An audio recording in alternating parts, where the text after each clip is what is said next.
Today guys, tayo'y magde-demo ng beauty products. Ang gagawin natin guys ay magmi-mix tayo ng tatlong magagandang products. Isang beta-keratin, hair mask. Ito guys, hair mask. At saka argan oil. Imimix natin at ang tatlong produktong to guys. Titignan natin kung anong resulta. Dito natin i-apply sa ating client. Ito guys, kasi yung buhok na niya, napaka-dry na guys. Yan, sa kakukulay. Yan, sa kakukulay, nag-dry yung hair niya. Ayan, titignan natin later kung ano ang resulta ng tatlong produkto na yan.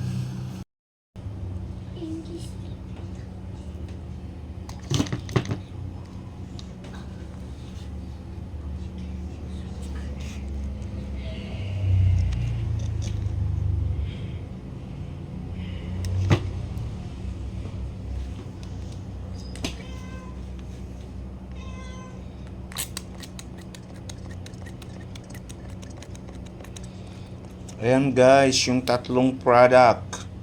Beta-keratin, hair mask at saka argan oil.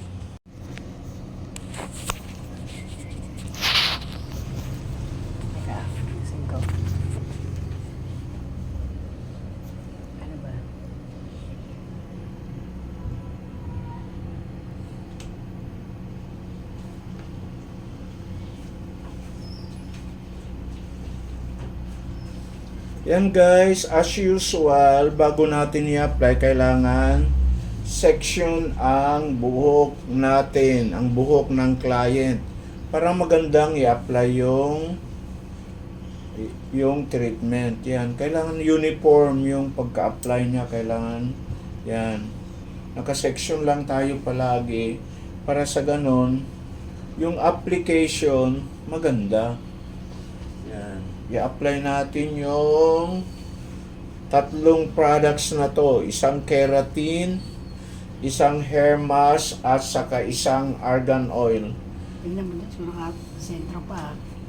Yan. Titignan natin kung later kung anong resulta ng product na to. Walay kaya or habe? Walay.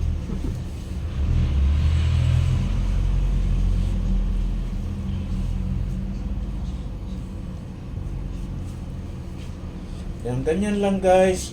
Kasi kapag hindi natin i-apply ng hindi naka-section, siyempre baka mamaya hindi ma-applyan ng uniform yung ating hair. Sayang yung mga part na hindi malagyan. Ibig sabihin, hindi rin yung kasali sila. Yun, kaya kailangan section sa pag-apply. Yan. Yan. Ganyan lang kasimple. Then later, ibababad natin ng 20 minutes for better result. 20 minutes, guys, huwag natin tipirin yung oras. Kasi the longer na ibinababad, huwag lang naman yung masyadong matagal.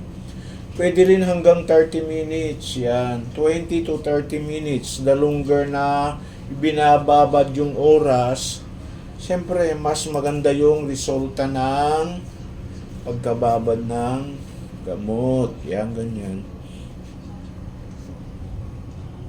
Yan, dito tayo sa side. Yan, side.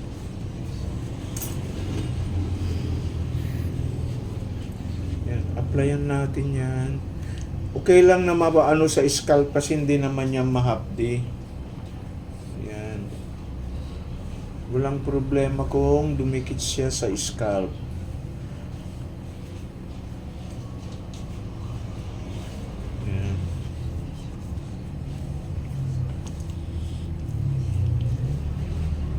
Dito sa other side.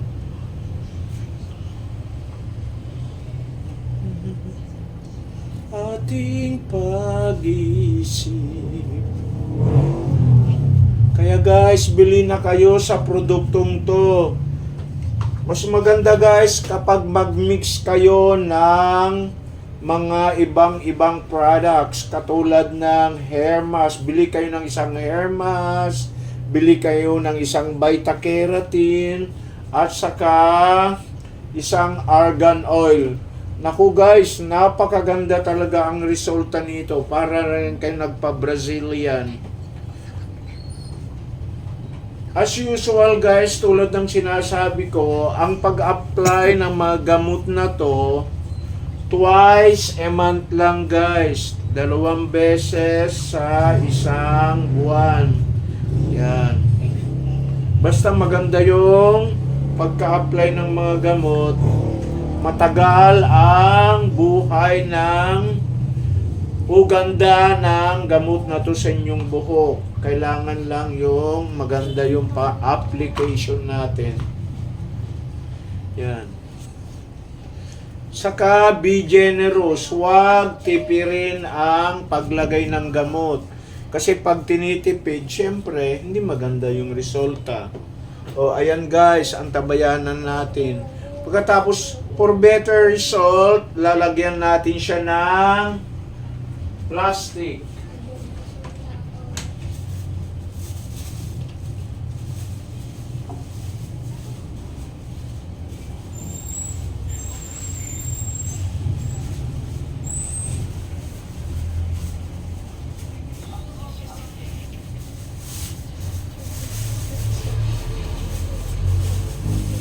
Yan guys, yan. Tapos, ibababad natin ng 20 minutes. Yan. Para maganda yung resulta. Oh, ayan na guys yung resulta. Oh, 'di ba nakita nyo guys, oh, makintab na siya. Oh, hindi katulad kanina na dry yung buhok niya. Ayan oh, makintab na siya. Malambot na yung hair ng ating client. Ayan guys, kaya subukan nyo ang 3 produkto na yan. Affordable at saka maganda.